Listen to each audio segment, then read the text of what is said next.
அமிர்தக பேரே நம்மளுக்கு தெரியும் அமிர்தம் இல்லையா? பகவானை காட்டிலும் அமிர்தம் ஒண்ணு இருக்கா என்ன? தித்திக்க கூடியவன் அப்படின்னு அர்த்தம்.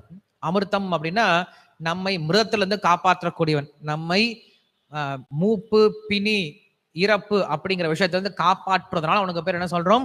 அமிர்தன் அப்படின்னு சொல்லி சொல்றோம். ஆரா அமுதன் அப்படின்னு சொல்லி பகவானுக்கு ஒரு பெயரும் இருக்கு. ஸோ பக்தர்களுடைய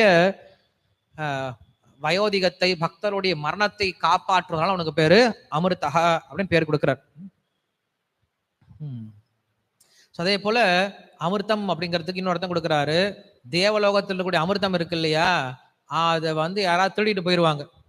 ஆனா இந்த அமிர்தம் என்ன பண்ண முடியாது, யாராலையும் திருடவே முடியாது. அதனால அவனுக்கு பேர் அமிர்தம். அதே போல தேவலோகத்துல அமிர்தம் ஒரு முறை தான் குடிக்க முடியும்.